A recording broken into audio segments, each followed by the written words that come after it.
Webinar, the industry updates. Before we start on this webinar and I hand over to Michael Atkin, I'd just like to run through some basic housekeeping points with you.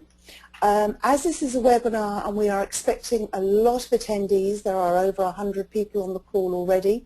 We are expecting anything up to 350 people on this call. So as a standard default, the call will mute all lines coming in. If you have connected through and have advised the system that you're either on phone or on microphone and speakers, which you can do from your control panel, it will enable you to mute and unmute your phone. If you have any questions, there is a raise your hand button. Please click on that and I will initially release your line so that you can talk. Michael Atkin will take breaks in this presentation to allow for questions, so please feel free to raise your hands. It is now 3 minutes past the hour. We'll start the presentation in a couple of moments, just allowing people to connect. If I get carried away, feel free to interrupt me, but I think you're seeing the questions and you're managing them. I will do my best to do slide numbers for those that are just following along on the phone, but as you get questions, go ahead and jump in and make sure we deal with them. Okay, wonderful. So I'll go whenever you tell me we're ready to go, Carol. Well, there are still lots of people just joining the call. I think if we leave it for just one more moment, you'll then see that there are people literally joining every few seconds. So give it just a few more moments. The other thing, while I'm just waiting for the time to tick by, there is a chat method within the control panel again. So if you have any questions that you don't want to voice that you'd like to send over, feel free to either post them on the questions or the chat.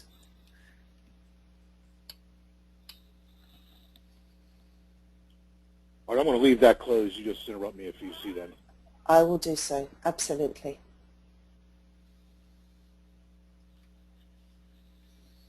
So I apologize for the late delay. We had already had this scheduled, and then there is a Financial Stability Board governance activity on legal entity identification. We are on that. They scheduled a meeting today that was not previously scheduled, and it wound up being the important one, so we had to attend to make sure we're plugged into all of the working groups. So I'll explain what's going on there, but that's the reason for the delay, so my apologies. Right, we now have 127 people on the call. There are more people arriving, but Mike, please take over from here. Okay, so greetings everybody. Thank you for showing up. Once again, sorry for getting started so late. Here's what we're going to do. I'm going to give you a real quick summary of kind of what's going on in one slide. And we're going to talk about regulation, mostly about standards, what's going on with the CFTC, a little bit about LFR. So I'm going to weave LEI into a couple of activities, both with the regulatory update and the Financial Stability Board. I'm going to talk about our FIBO Semantics Ontology. There are quite a few things that grow from that, some from derivatives, some from mortgage-backed securities, some from product ID, some from its extension onward into classification. So I'm going to beat that one to death. Then we're going to shift sides and look at the practice of data management. So we're going to talk about our maturity model. We're going to talk about the schedule for rollout. We're almost ready to release this thing. We've launched a new data quality working group. I'll tell you what we're planning. I'll give you some top-line views of our benchmarking study that is scheduled to be released in the beginning of April. And then I'll talk about some new things that are going on in the council. And we'll do it all. I think, Carol, would you give me an hour to do all this? You have an hour and a half, 90 minutes, Mike. Oh, hour and a half, great. Okay, so here's the overview of what's going on. The Commission's final rule that they released last month does nothing more than push the envelope further on all of these underlying infrastructure standards, because within derivatives you have entity ID, product ID, instrument ID, and the requirement to describe the contractual structure of the contract. So because of that activity, all of those standards are then pushed forward and are in play. Legal entity identification, kind of the first of those standards, of course, is already in play, but there is a new oversight governance process that the Financial Stability Board is now managing. So it's really, this conversation is about three things. It's about governance, global governance of all of these infrastructure standards.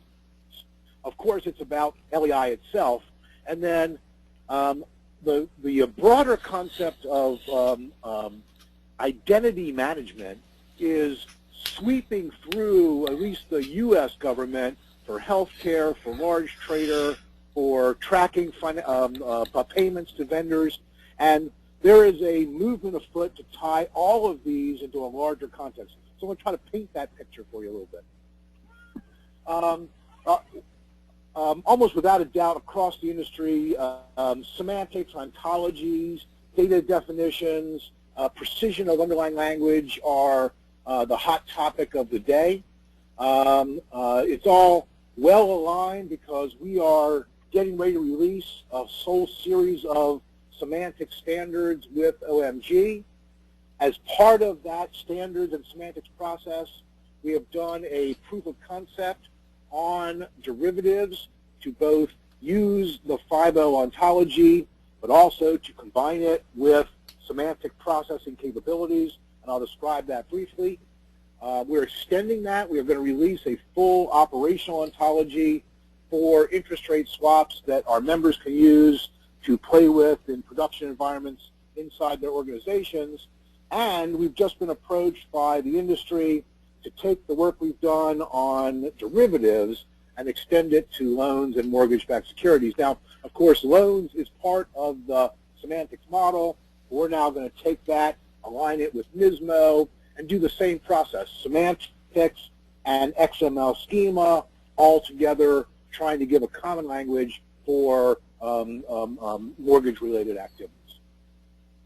The industry has been working feverishly over, probably since August, I'm going to say 3 days a week, if you will, to take this data management maturity assessment methodology we've been working on with Carnegie Mellon to get it at a point where it's ready to be released. We are very close. I'm going to guess that we are going to send it out to our members for RIP, repair, evaluation, probably beginning of next month, depending on how much progress we've made. We've completed everything. We're now doing the final stages of governance, and we have to clean it up and align it. But it's ready for people to evaluate. The thing that we're going to be doing with that, however, is asking our industry to make sure that what we've created in the work actually matches up with the reality of what you deal with inside of your organization. So we're going to start a process of mapping up our view of assessment capabilities with your view of assessment capabilities to make sure that what we've got plays well amongst business. Of course, underneath that is data quality. Data quality has been on our agenda before, but it got elevated on the request of the membership, and we're going to tell you what we're planning. So this is a brand new discussion area that we're going to be launching next month. We're in the midst of doing benchmarking. We have finished investment banking, so I'm going to give you the top line results of what we learned from investment banking. We've finished collecting data for all the asset management. We'll be doing that analysis this week and next. And then in April, we'll release the final kind of finger on the pulse report to the industry with a couple of events. And there's some changes going on within the organization, new staff. Jim Halcomb has been hired to do our best practices. So welcome, Jim. We are in the process of doing a new website. So that website will be released probably next month or so. As soon as we get all the copy done, a lot easier to navigate, a lot of advanced capabilities, et cetera, et cetera. I'll give you some illustrations of that. So that's, in essence, the story that we're going to go into. So let's just jump right into it. Figure out how to do that. Okay. So let me paint the picture from, I'm sorry, I'm on slide number 5. Let me paint the picture from a overall context view, because we're going through fundamental transformation within our regulatory environment, and we have shifted from legislation, which is really about philosophy, to regulation, which is an interpretation of philosophy into prescriptive rules that people have to follow, and that's not a simple process. And not only is it not simple generally, it's particularly difficult in this area because they're rewriting a bunch of rules. They're adding into it relationships to data. They don't fully understand all of those relationships.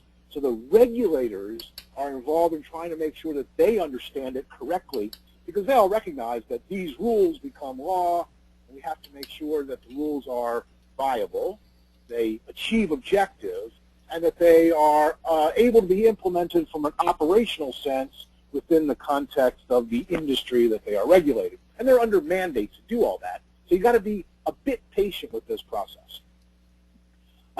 Underneath all of these regulations, of course, are standards. And for us, the standards become the baseline that you use not only for the new regulatory functions of transparency and systemic risk and financial stability, but also what you use for your internal operations and automation and feeding your models, etc. So if we do this right, the benefits to the industry will be significant. A lot of cost savings, a lot of efficiencies.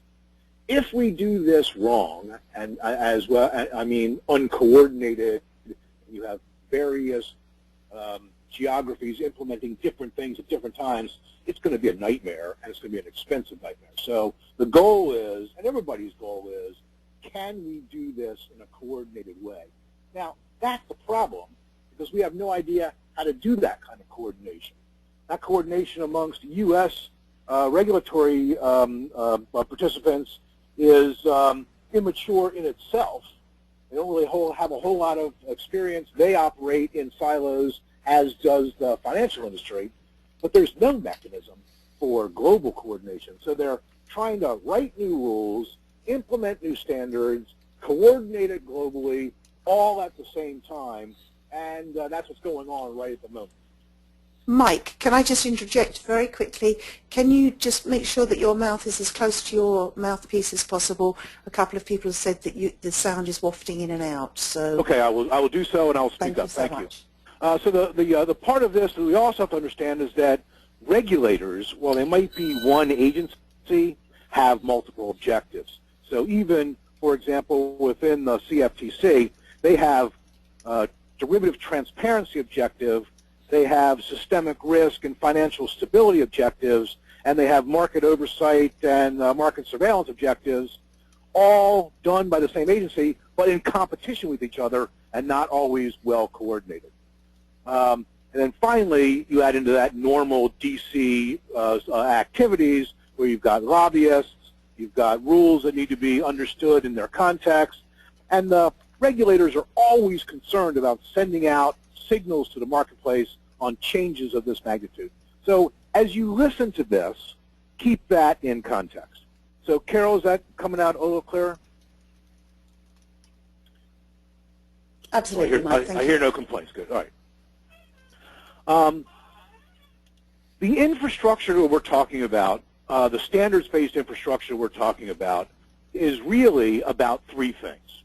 It's about our ability to identify stuff, and the stuff that we care about, of course, are legal entities, financial instruments beyond the ones we've already done, loans and all the mortgage-backed securities activities, and the things related to that securitization process.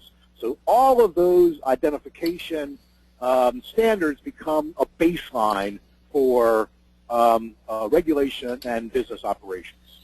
The second area, of course, is to describe things.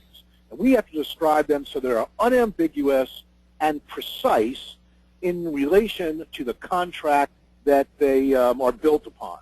So this is not only your financial instrument contracts, but it's all the business relationships and business deals associated with the transaction process. So you've got to understand terms, conditions, rates, dates, debentures, requirements, characteristics, classifications, etc.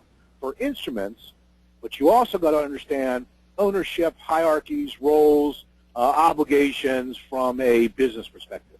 We describe that as semantics. So when I talk about semantics, I'm really talking about the fundamental objective of language for our industry based on contract.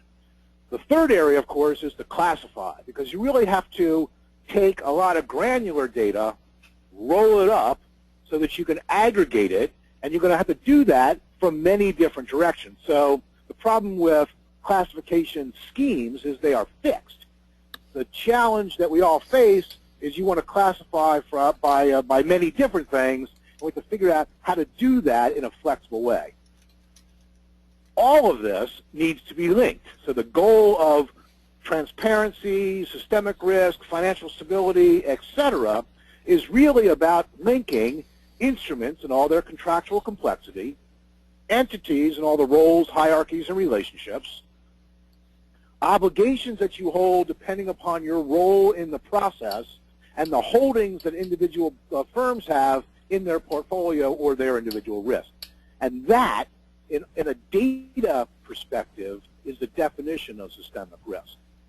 The good news is we've been trying to do this for 20 years in our industry, always having a travail with making the business case, getting alignment, and having big organizations focus on something as arcane as data management.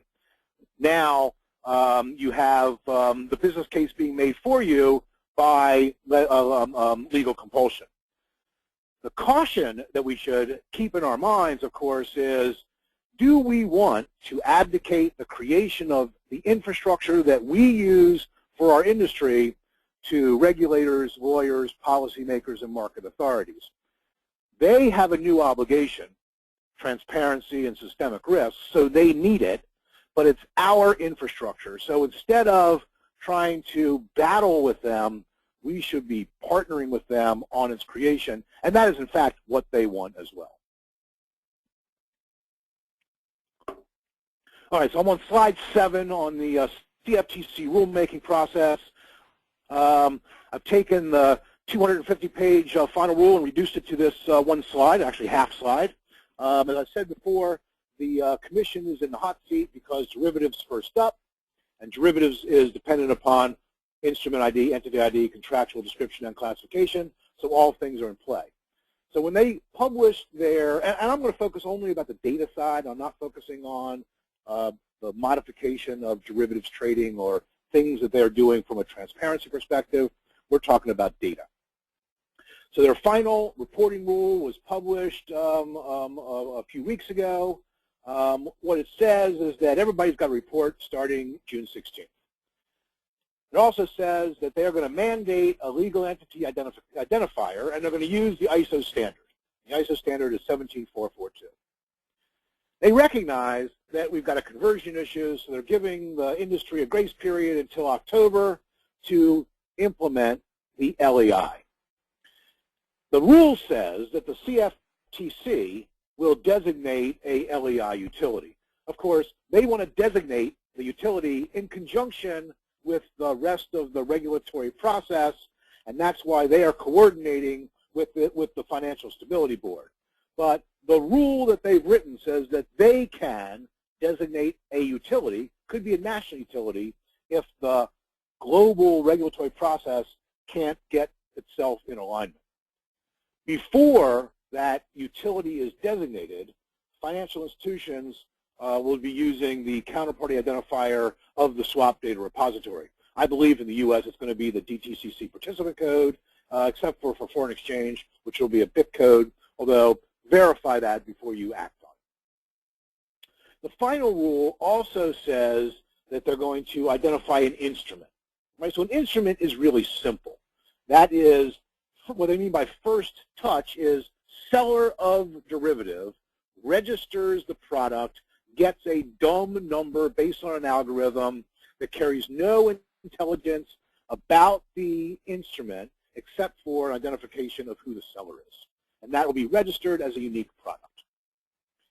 firms will have to report various kinds of information. They called it level 1, which is termed business card information, name, address, place of registration, that type of thing.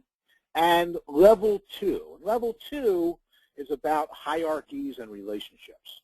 So the CFTC established a 25% ownership threshold as the definition of ultimate control or ultimate parent. They've also put a number of times in their rule that they're going to revisit this in line with the rest of the industry, so they have the right to revisit it. So the moment level 2 means 25% ownership, but they're going to go back and look at that depending upon the conversations with the rest of the regulators. The big issue inside of all this is a product ID and classification, and I make them both the same because basically they are both about defining things according to attributes. There is a big debate going on. There's a debate going on between ISDA, which is the organization of the derivatives industry, and of course you can understand, right, the ISDA members are getting hammered by all the derivative changes, and they want to use their XML schema known as FPML to do all of the commission's requirements. And then the rest of us are all talking about semantics and defining things according to their contract based on attributes. And that discussion is still underway. I'm going to get into that in a second. The CFTC basically punted. And they said, we can't quite figure this one out yet. So we are going to tell you to use whatever the swap data repository uses for product ID in the short run until we can figure this out. So we're going to amend our final rule with what's known as a commission order. So that is still in process and still in play. So as I jump to slide 8, all of this is being described as part of the CFTC's Technical Advisory Committee and their Data Standardization Subcommittee. So the regulators have only a few mechanisms that they can use to interact with the industry and to ask open questions. One of those is publish questions in the Federal Register, and the other one is to create advisory committees. So the CFTC, in all its wisdom, created one called the Data Standardization Subcommittee of this Technical Advisory Committee. We are on it. It's been meeting over the course of the summer. It's had 4 meetings already. This group has no end date. It serves at the pleasure of the Commission, and they are asking it to continue. And it deals with 4 things. Identification of products and entities, or that's done, right? That's the LEI and the instrument ID. Semantics, that's the one that's still open. And then the legal stuff of what is considered a legal document or not, and storage and management of records.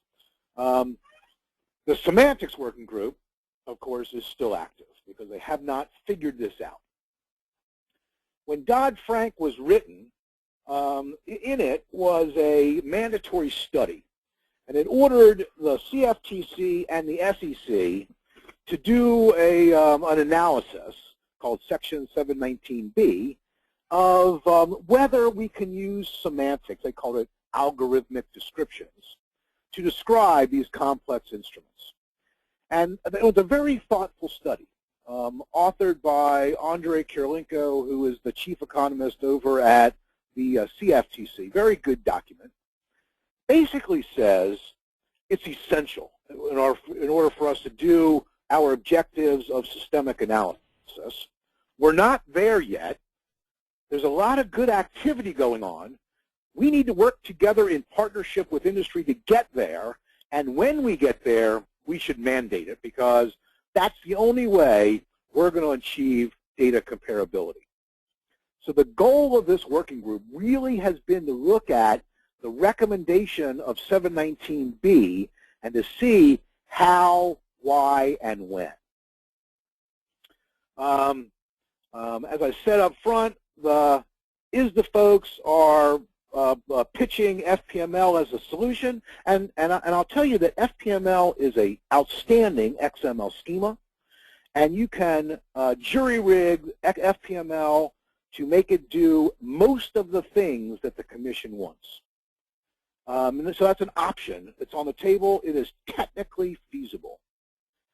Others are saying, you know, we're really trying to shove a square peg of classification, description, and analysis into the round hole of XML schema, and that's not what it was designed for. XML schema is about data in motion. It's about communicating from one party to another, predominantly about trade confirmations. The good news is that semantics and semantic processing and ontologies work very well with schemas, so you can define them and then wrap them in your XML schema. So these are synergistic. So the real challenge is, how do you make them work together, and in what priority for implementation? That's really where this conversation is headed, because everyone in this conversation agrees, is the members on down, that semantics represent the future of data management, and it is absolutely what we need for analysis. But in the short run, with the time frames that are out there and the pressure on the industry, is this practical now? And that's the question. What we are recommending, and what I think the Commission is going to do, is create another collaboration process with us, with ISDA, with FIX, with NISMO, with the Object Management Group, who are our partners on semantics, XBRL, and 20022 within ISO, because all these parties want to align their semantics so that there is a single set of terms out there for our industry that can be shared. And this is a very exciting development. And I'm going to get in a little bit to shared semantics, and I believe that's where this is headed. But we've got some stumbling blocks to get over. Short-term rules, reporting requirements, figuring out how to do a basic analysis, and then ultimately what the real pathway is going to look like in the future. You can pause there for a second if there's any questions.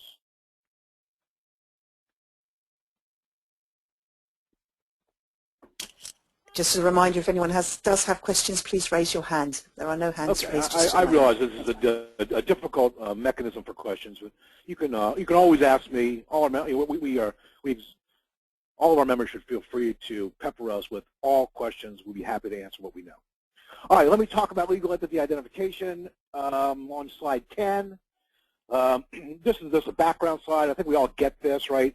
The conclusion from the regulators, the industry, everybody is, it's necessary. You can't do the things we need to do without it. And that was all described by a regulatory paper called the linchpin paper.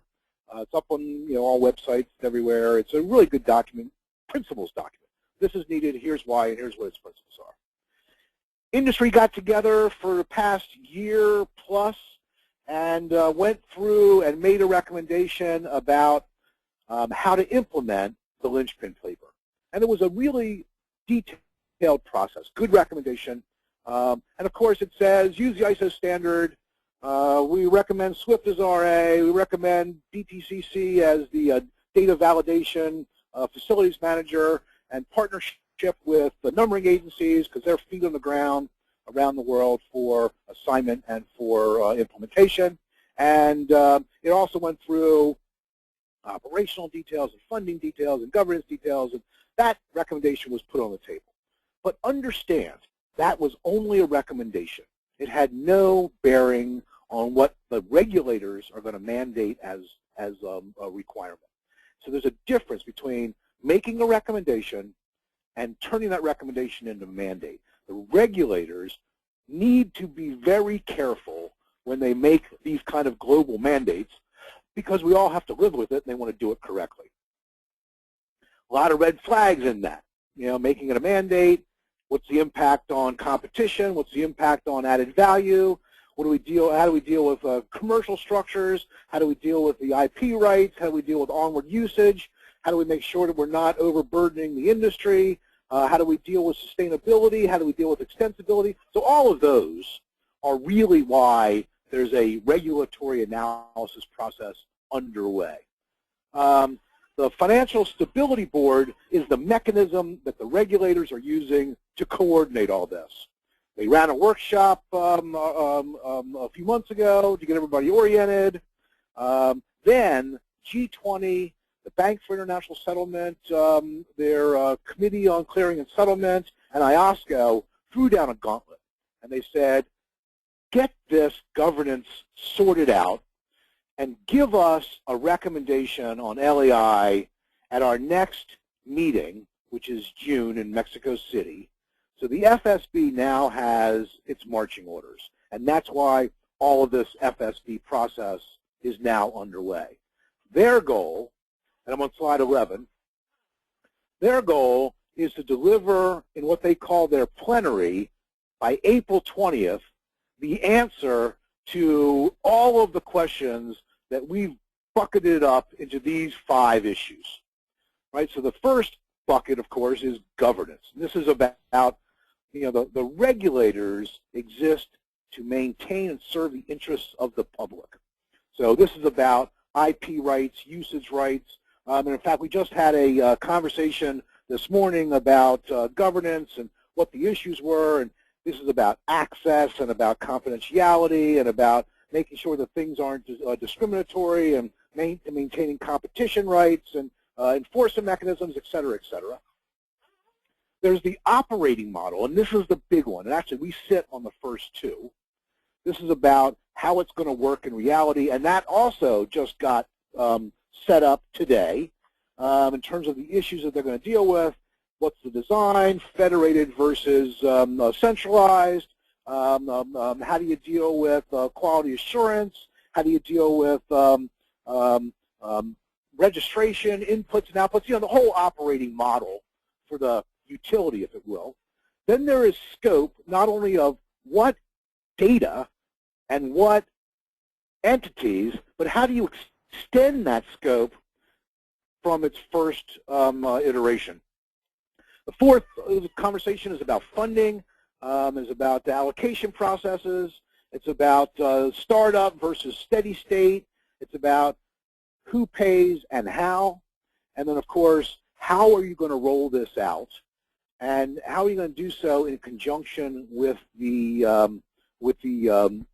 operational requirements of the industry globally? Those are the conversations that we've been charged with looking at between now and April 20. Generally, we're meeting every single day, trying to coordinate between East Coast of the U.S. and the West Coast of Asia. You can see on the right side the people that they have selected. I think they had 155 or something nominations to be on this, and these are the people that they selected to be on their advisory panel. So the way this is structured is, this is a regulatory problem. They have an expert group that's been created that includes all the regulators, and then the industry advisory panel is providing advice and coordination with constituencies. So our job is not only to participate on these discussions, but also to coordinate with our constituencies to make sure that open issues are clarified, brought to the table, answered, and that there is a full industry dialogue underway. On slide 12, I'm not going to go through this in depth. I just wanted you guys to see the first set of issues came out about funding. Those were the 11 questions that they're currently considering how you do this. So today we just got the same series of questions on governance, and there's a call tomorrow at 5:45 a.m. to start that. And the same questions on operating model. So those are first 3 to come out. So this is now up, running, and underway. Mike, sorry to interrupt you. I have a question from Neil D'Souza. Neil, can you speak? You can be heard.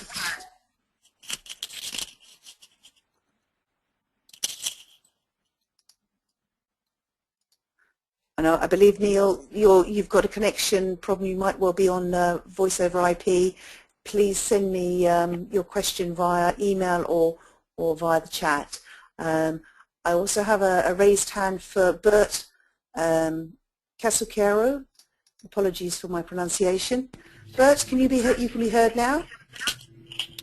Hi, I was just wondering if we could have all these materials that made available, as well as all supporting documentation that goes into these materials. All of this is Hello? I'm sorry. Carol, am I still on? Yes, you are. So all of this is posted on our website, and all the links to them are also posted on our website. If you need a map of what to get, I'd be happy to provide that. In fact, that's a good idea. Carol, let's make a note of that. To give people a link from this slide deck to the supporting documents. Okay, not a problem. Right, thank you. Yep. Okay, shall I move on? You can. Ali, before you do so, sorry, Ali Grassi, I have a question from you. Your phone, unfortunately, isn't connected, so I can't put you from unmute. But Ali's question is, can the LEI technical specification, the 20 characters, last 2 digits as a checksum, be reviewed by the FSB? Is that portion solid enough? Perfect question, perfect segue, as expected from Ali. So the this is a little bit off the record, although there's nothing secret here. So what happened was that ISO released a standard that included both the technical specification 17442 and a recommendation for registration authority, which they recommended to be SWIFT. There is some open discussion in the FSB about the registration authority and the governance process for the standard. So they're not releasing the standard officially, but the technical spec is solid. There is no question. Everybody will be specifying the technical 17442 standard. You can use that now. It is what is going to be implemented by the regulators. So the only open question would be the governance and RA process, and ISO in all wisdom said we're not going to release a standard until the FSB completes its analysis. DTCC has been planning for being a player here, so they've done a lot of internal work, and they have created a test file with ISO known as a provisional LEI test file, and it's up on everybody's site, DTCC, ours, SIFMA's, and that test file is based on the 17442 technical spec and can be used for internal testing. The rest of it is going to be part of the outcome of the FSB's investigation. Is that, Ali, you want to give us a thumbs up or thumbs down? Is that what you were asking?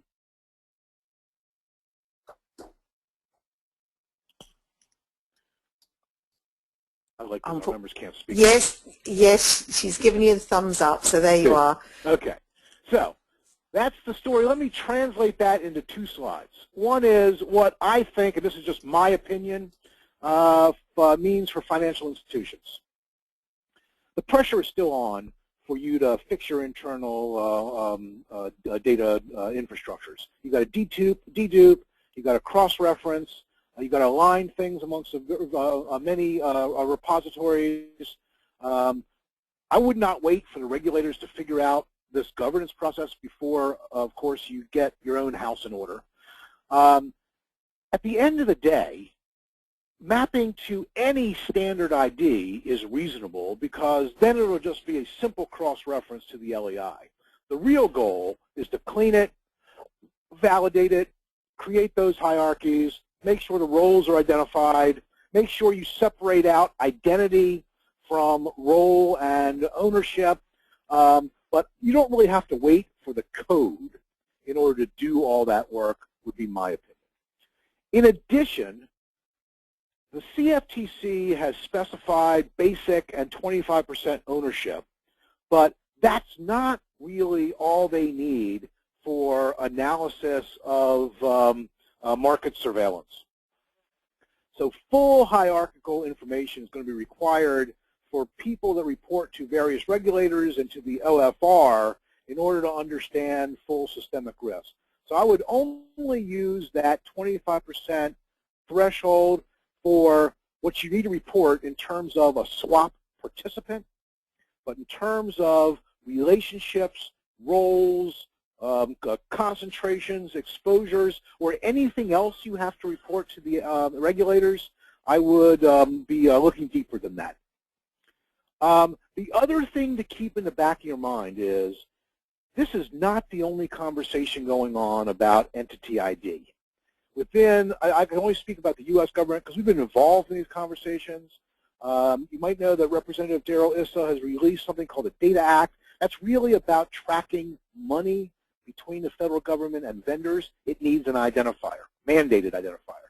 There's something called the RAT Board, a Recovery, Accountability, and Transparency Board, that is trying to implement and coordinate across 20 jurisdictions an identifier for tracking projects, money, and things of that nature. There is an open government initiative that is coming out of the White House to try to coordinate amongst various agencies on identity management. This, of course, affects healthcare.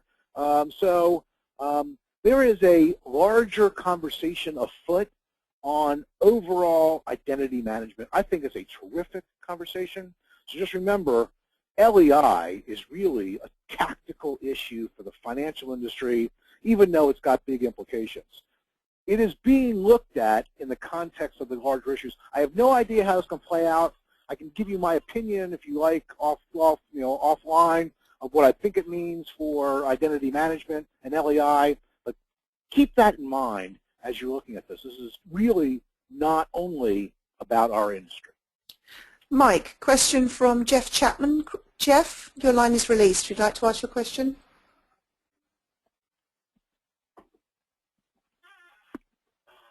I take it not. No worries. Carry on, please, Mike. So here's the summary before we move on.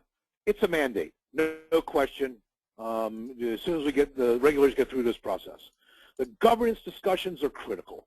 This is about buy-in. So LEI is actually the easy one, but this is about buy-in for all these infrastructure standards. Instrument ID, classification scheme, contractual language, all of them, I believe, will be built off of the governance process being set up now for LEI. That's why it's so serious. As I said, this is part of a larger identity management issue, which is a really important thing from a data management, a human data management perspective. Get your own house in orders. That's really what everybody I know is working on right now. And there's no rushing this. It's got to play out. Ultimately, let the thing mature a bit because you're going to cross-reference to LEI after the initial implementations have time to resolve themselves. So, my opinion, take it for what it's worth. All right. Take a drink of water. Shift conversations to semantics. I'm on slide 17. So if you looked at the first slide, we had identify, that's all we've been talking about. This is now the describe and classify side. So really this is about a common language. If you heard me speak before, you know I think this is the biggest, most important issue in the information industry today. It's a lot harder than simple identification of entities. It's also a lot more important. The regulators, including the CFTC, can't do their task without a common language. They can't describe and understand what these instruments are. They can't do analytics based on scenarios. They can't deal with data comparability coming from many legacy environments. They can't adapt as the world changes, and all of those things are true. And when you extend that out of derivatives and look at the overall systemic risk objective, We absolutely need this common language. Not only is it a regulatory objective, it's also a financial institution's objective. This is about what you can, about aligning across your organization for reporting, for automation, for reconciliation amongst various repositories, for integration of data into applications, for feeding models. It's also the message of the Senior Banking Supervisors Report. I'm going to get into that and what they are describing as a risk appetite framework. So in essence, data management and data comparability is what they're talking about when they're talking about operational risk, and they're going to mandate this stuff. So in no uncertain terms, I believe this is about the future of knowledge representation, probably the most important conversation since Aristotle. All right, I'll wipe the tear off my eyes and move on to slide 18, and let me describe what we're doing. So we've lumped all this activity into something known as the Financial Industry Business Ontology, or FIBO. And FIBO really is about these 6 things. The first one is what we've labeled our semantics repository, but that's really a business conceptual ontology. It's a formal and factual definition of reality. It's not a data model. It's just terms, definitions, and their relationships done by subject matter experts and validated by the industry. We are mostly done with the business conceptual ontology, and it covers all of these things that are described up there. Now, I say mostly done because we're always going to be validating and adding to it and fixing errors, but we feel confident enough that we've elevated the entire thing up to beta. It's available free of charge. Download it. You can get it both in spreadsheet form. You can get it in Visio diagrams, and you can download the whole ontology using Enterprise Architect from our website. We've also partnered with a standards body known as the Object Management Group, a terrific technical standards body, because they provide governance, they provide technical oversight, they are the required to implement the standards themselves. So FIBO is actually going to be released as 3 standards. One for business entities, that's first, one for instruments, and one for loans. The good news is we built most of our business conceptual ontology on OMG standards anyway. So they do UML, they do business rule validation. They are really where the semantics community resides. So we are partnering with them to do technical development and oversight, governance. Of course, there's the regulatory goals, and this is the conversation that we're now having across the regulatory landscape about how do you ensure comparability of data? How do you ensure that there's no duplication of collection of data? And how do you ensure that the things that we're doing are going to be both viable and operationally achievable? Outside of the ontology, there is the world of semantic processing. Semantic processing is the future of IT management.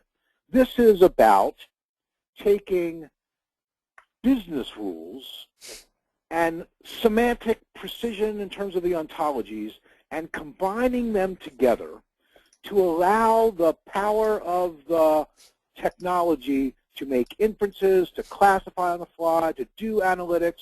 It is very exciting technology, and it bridges the gap between simple data dictionaries, this ontology conversation that's been going around the industry, including XBRL and FIX, and the new power of semantic reasoning. I believe that all firms should be taking a look at this. This is really a breakthrough activity. We have done a proof of concept, and I'll be happy to go into that offline with people, using derivatives and the FIBO ontology combined with semantics inference capabilities to do everything the regulators have asked.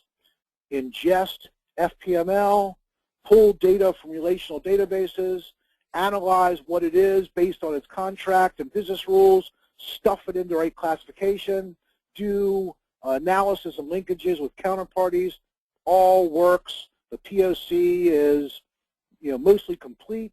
We're happy to make it available, and you can see it in live demos. We're also being asked to do the same POC for mortgage-backed securities because the rules are just being written for that as well. So we're working with Fannie Mae, a bunch of the SIFIs, a couple of universities, and MISMO to do the same thing. Take the XML schema, ensure that all the semantics are defined, make it expressed in the web language, it's known as RDF OWL, and be able to process it so you can do analytics against it.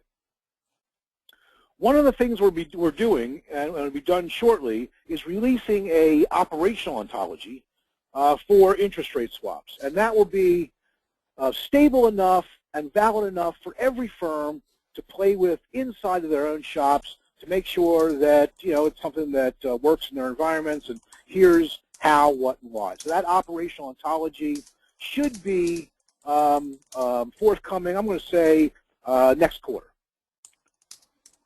Part of this process is to take advantage of the capabilities of semantics and ontologies and to do natural language links between regulatory rules, definitions and who owns those definitions, examples of its implementation in an XML schema, and accessible via an external website.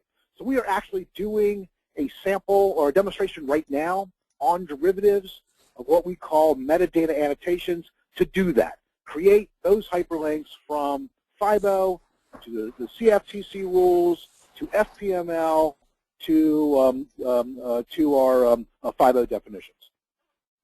So that's the extent of everything that's going on. Mike, I have a raised hand from Roland Hoschler. Roland, can you hear? I can, but raising my hand was an accident. I apologize. No problem. All right, thank you, Mike. Yeah. Okay, so here's the slide 19 is really what the goal of the proof of concept was for the CFTC. Right, we wanted to make sure that we could describe precisely the structure of the contract rather than elements in a message. We wanted to make sure that we could classify on the fly interest rate swaps based on the characteristics of those contracts that we defined. We wanted to take advantage of semantic processing, which allows you to use English-like structures of predicates, objects, and subjects to be able to combine them with business rules, to use inference capabilities, to be able to do analysis. And the good thing about it is you can do this across relational databases. You don't have to migrate everything to a RDF triple store. You can still do this in its current structure. And then the good news here is, at the end of the day, this is better, faster, cheaper technology, so it's an incremental rollout. You can use the ontology alone for cross-referencing. You can use the ontology links to align repositories. You can work with XML schemas. You can adopt, full RDF OWL triple stores in your environment. This is not an either-or. It's a and. So we believe that this is additive technology that will be good for the overall industry. The good news is we ain't the only industry talking about this. The real developments in semantics are coming from the Department of Defense, DHS, the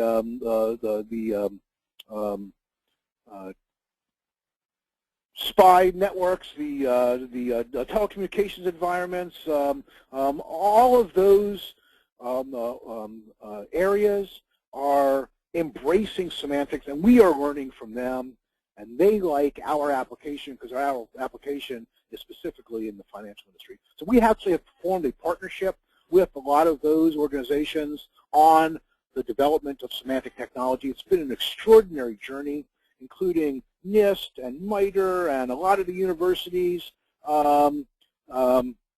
A lot of really good brains thinking about semantics. So I'll stop preaching about it. This is the last slide. Here's what's going on with us and our release schedule. We are moving from our web-based UML model to a metadata manager. We've chosen Adaptive, one of our members. That should be done end of next month. The first standard will come out probably in June. It's passed almost all the hurdles. It's got to go through a little bit more of its technical review. Then instruments will be September, and then the ones after that will be in conjunction with OMG's release schedules. We look at this world into two phases. So the first phase is ontologies, mapping, classification, querying. We delivered that last year. And the second phase of our proof of concept is extending it to the objectives of product identification, releasing this full ontology, doing these metadata annotations, and extending our POC to mortgage-backed securities. There are 4 existing working meetings for our members. Every Tuesday, we have a POC working group that gets together. Every Wednesday, we go through a review of FIBO from a subject matter expertise, and you guys can plug into this if you want. Every Thursday, we do work with OMG. This is mostly about shared semantics and upper-level ontologies. And then we are getting ready for go-to-market starting next month. So we're going to be rolling this out to our members. We're going to be helping with mapping. We want to make sure that what we see as the future aligns with what you see as the future. And of course, those of you who have gotten our flyers, there's a conference. It's an excellent conference on March 13th. It's cheap. It's $200. The leading semantics experts are on this program. They're going to tell you in detail what this is. I encourage all of your firms to be represented if you would all think that this is important. So I'll pause there for a sec. How am I doing on time, Carol? 30 minutes? All right. Let me shift. You've got 30 minutes and no question. Out of the infrastructure side and into the best practice side. I'm going to reintroduce our colleague, Jim Halcomb, who I think is actually on another call today. But Jim Halcomb, we were fortunate enough to hire to run this. He's ex-Lehman and Wells Fargo. He's the guy who's got his hands dirty in the industry doing data quality. So he's now on staff helping us with our best practice program that includes maturity, assessment models, data quality, benchmarking, and research. Let me put this all in context. This is slide 22. After the financial crisis, a bunch of the senior banking supervisors, these are all the central banks, got together, issued a series of reports about what went wrong and why and what to do about it. The last report they issued was called Observations on Developments in Risk Appetite Frameworks and IT Infrastructure. That title is almost as long as the report. It's only about 25 pages. It's worth reading. It makes a strong case that of the relationship between risk appetite and data management. And basically it says that bad data management made it hard for us to get a good picture of what was going on, particularly as things were unfolding. Firms, financial institutions, must adopt a better risk appetite if we're going to mitigate systemic risk. And a risk appetite means they better be able to provide accurate, timely, comprehensive, and comparable data. That this appetite and a data management infrastructure are completely linked, that there's no way of adopting a risk appetite without fixing your data. We, the regulators, are going to hold executive management responsible and accountable for implementing this. What these guys are searching for is the mechanism now to validate that the SIFIs and others have adopted this kind of data management infrastructure about managing operational risk. But make no mistake about it, they are planning on mandating this report. We have been talking to them about the work we're doing with our members on documenting the practice of data management. We started doing this, of course, to serve the needs of our members. They wanted to align internal repositories for business reasons. From that conversation, we learned that there was something called the Capability Maturity Model for software engineering, and that what we were doing was very similar for data management, that CMMI was owned by Carnegie Mellon. We partnered up with Carnegie Mellon. We have now been working with them for the last 2 years to take our industry's objective of data management, their process methodology, and assessment capabilities, and align them to produce the data management maturity model. It got a big kick in the rear when a couple of our members were getting hammered by their regulators in what was known as a MRIA report. And MRIA, of course, stands for something you got to do, matter requiring immediate attention. If you get those reports, you got to respond. The problem was those reports were very generic. Fix your governance, improve your data quality.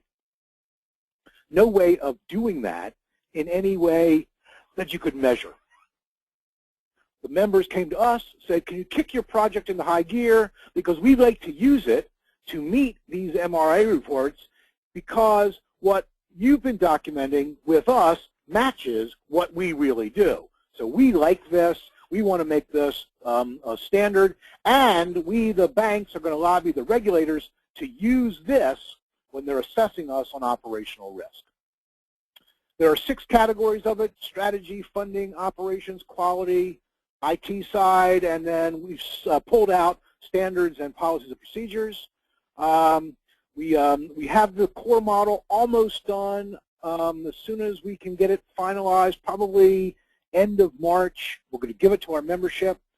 Then we're starting the operational review, make sure that what we've done matches your world, and at the same time, we're aligning it with SEI's methodology known as SCAMPI to make sure that it can be certified, validated with a process, a proven process for implementation. So let me put this into context. I'm going to post the draft on our website probably next week for anybody that wants to take a look at it. And if you want to see it and you don't have it via the web, just send us a note and we'll get it to you.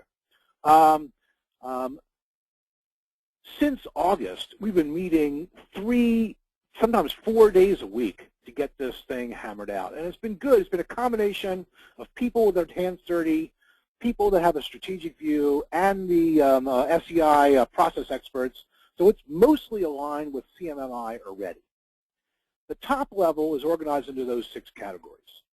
Underneath each category, you get primary components, and there's a lot of them, 50 or 60. Each component has a bunch of process areas. Those are the goals of that component, the core questions that you should be asking yourself about that component, and then practice or capability statements aligned with that component. And those capability statements are aligned with CMMI on the levels 1 through 5. Actually, we go levels 0 through 5. And we've defined something we call a typical work product, what you must be able to produce in order to be able to validate that you've achieved this level of maturity. So the first one is, you don't do anything. Second one is it's local, it's ad hoc. Third level is business unit. Mostly you got a data management activity that's underway within a discrete business unit. The third level, that's the target state. That's across an organization. And an organization could be defined as security servicing or capital markets or retail, whatever the organization would define as the organization. Then level 4 is about quantitative assessment and metrics-based management. And level 5, of course, is across your enterprise, continual improvement, the best that exists. As you look at this model, level 3 is what we are intending as the level of competency to be measured against from a regulatory perspective. So that's the context. Now, I'm not going to go through slide 25. I did, however, align it with our current discussion. So while I had to shove things together to make them fit on one slide, that's what's in the model. And that's the way it is structured. So we've got strategy, that's about governance. on governance implementation. There's funding. There's data operations, and that's the big operations, not the little operations, about standards, procedures, requirements capture, lifecycle management, the business semantics, etc. There's the IT side, mostly about platform and about lifecycle management. There is quality, and quality, for the most part, is about profiling and quality scrubbing, not so much about supply chain management. We'll get into that in a second. And then these areas at the bottom under data policies, procedures, and standards are the ones that we think are governed by organizational policies and procedures. It is the starting point that everybody should be ripping and repairing with us. So there you go. Just wanted to let you see a very early view of what this might look like from a dashboard perspective. You know, the level 1 through 5 are the bands, the areas are clearer on the outside, and you just audit yourself, and you could plot against your internal strategy, against your peers, against regulatory requirements, against desired state, et cetera, et cetera. We've also been in conversation with a bunch of software tool providers that have lots of experience with SEI and CMMI to take our model and plug it into their software models so that firms can use those to manage, improve, monitor, track, and allocate resources. So coming out of this process will be those tool sets, the CMMI core model, an assessment methodology, and a certification process. Pause there for a sec. Any questions? Data quality has been on everybody's mind, of course, because that's the goal of all of this. And our members have been asking us to manage data quality and kind of facilitate this discussion around the industry for a while. With the addition of Jim Halcomb, I'm restructuring our data quality activities.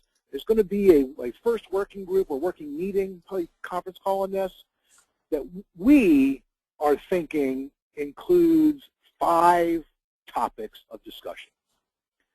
The first one is a common language about data quality. So at least we've already done that with our members. We spent about 6 months getting everybody to agree on the difference between completeness, coverage, conformity, et cetera, so that you could have a way of talking about it internally and with your vendors. So we have that locked down with some examples. Lockdown means, of course, feel free to rip it to shreds. The second one is a request by the industry for some common, quote-unquote, performance metrics. You know, what are the metrics that you want to use? Can we define these things consistently?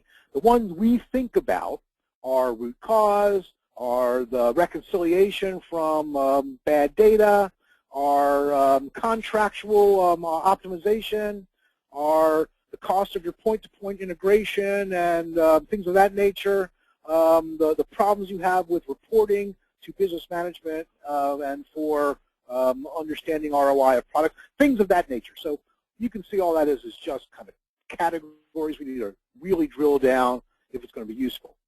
The third area is critical. Going by product domain and function, right? So research, trading, clearing, settlement, compliance, risk, etc. What are the critical attributes that you care about? And can we define those things consistently? And at what level of quality do they need to be maintained? I think that's going to be critical. We've started that process. So we have a starting point that we'll offer to our members that we did about 2 years ago for you guys to add, adjust, and change. We've been talking to some experts about documenting the business rules for data quality, and this is what every firm is going through, but they're not going through it consistently. Documenting what those business rules are, having them done in a consistent way so that you can implement them. And we've been talking to the tool providers, Informaticas and the like, who all love this idea of being able to take the standard rules, embedding it into their software, and that'll allow you to measure, monitor, and address. And of course, we're going to align that with the DMM because, as I said before, most of this has been about data scrubbing.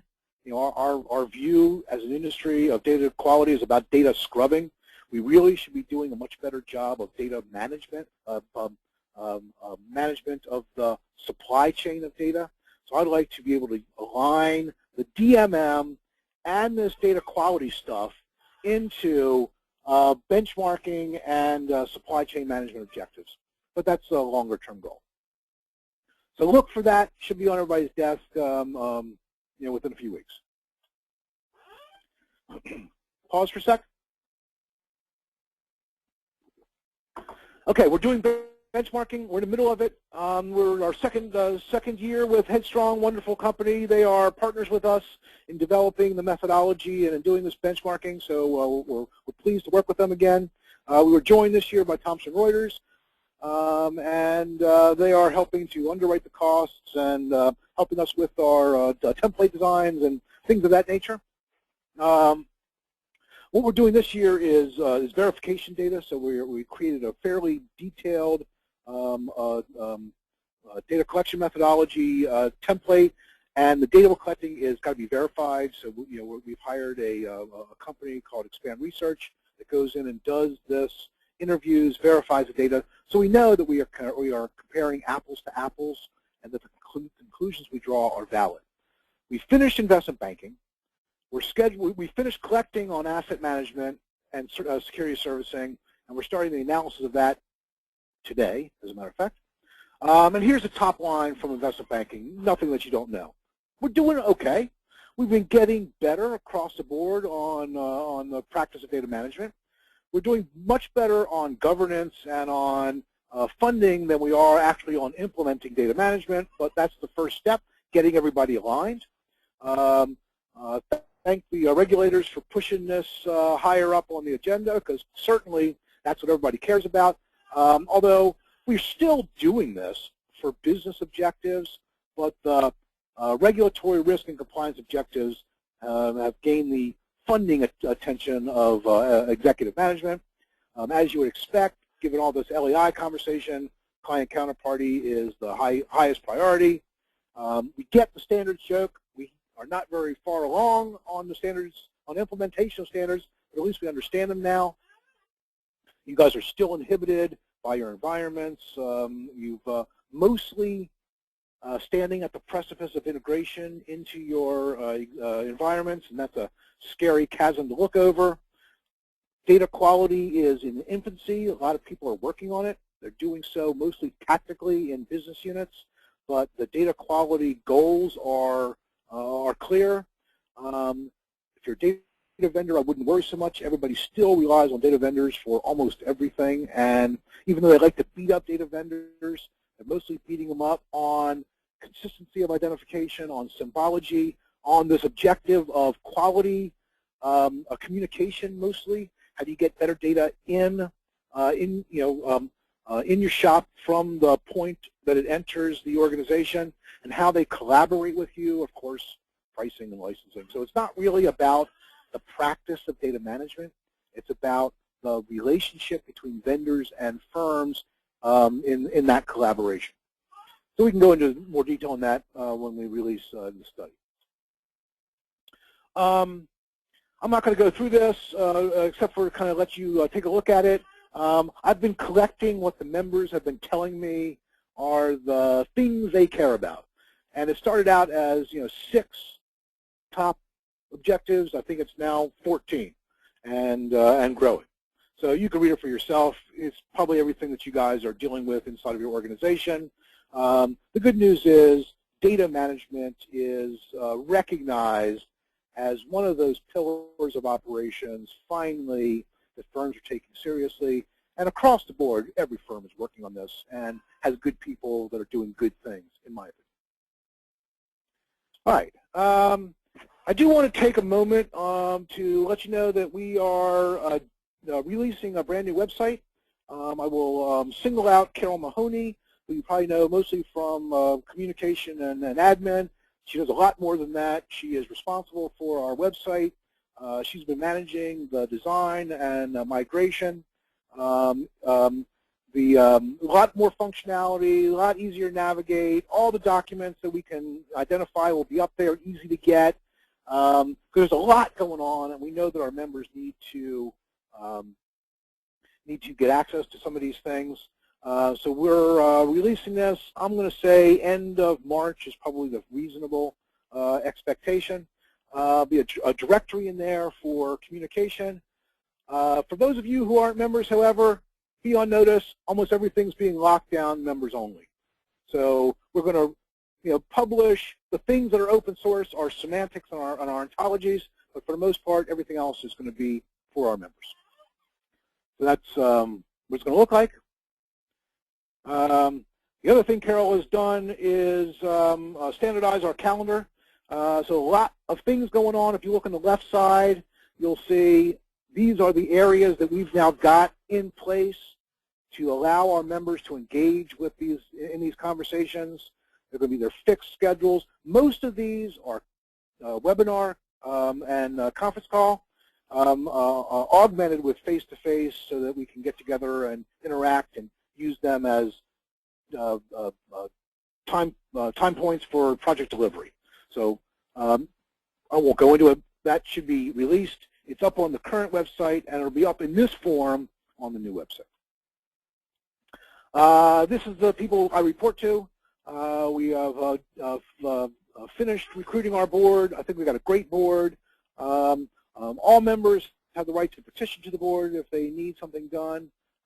They exist to make sure this organization serves the needs of its members. That's the only reason why we exist, and that's what all of these members, board members, are aligned on.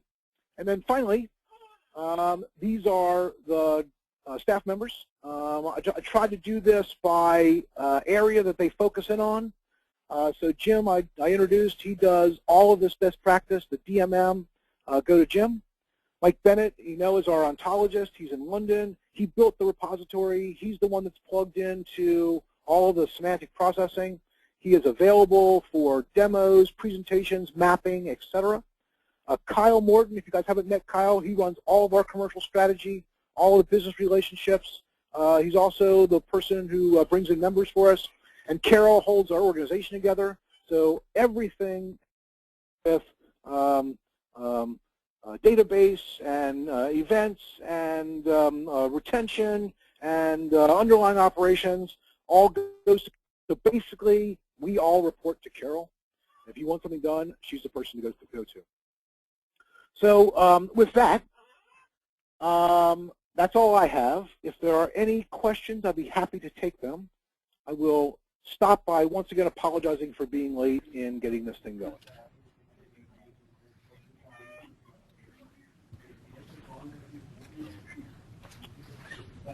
So it's Roland Hochschild. So my question would be, the decks, I think there was more than one presentation that we went through today. Is that available from the current website for members? It is. It just might be a little bit difficult to find. So what I'm going to do is I'm going to create as a slide in this at the end today links to all of the other documents that we mentioned. Thank you.